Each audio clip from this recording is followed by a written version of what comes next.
Starting from the back of the boat, we immediately enter into a nice spacious living area with lots of storage and comfortable seating.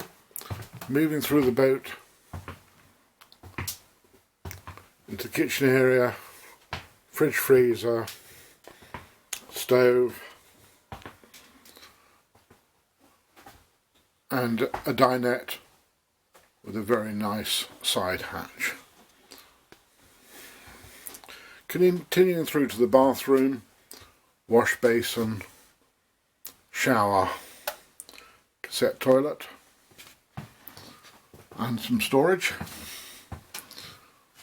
Through again to the bedroom, nice light bedroom, fitted double bed, wardrobe, cabinet and double doors out onto the foredeck. Turning around, see more storage above the bed and below the bed. Coming back through bathroom with swivel cassette toilet, into the kitchen dinette and through to the living area, as well as central heating throughout the boat from an Eberspacher diesel boiler.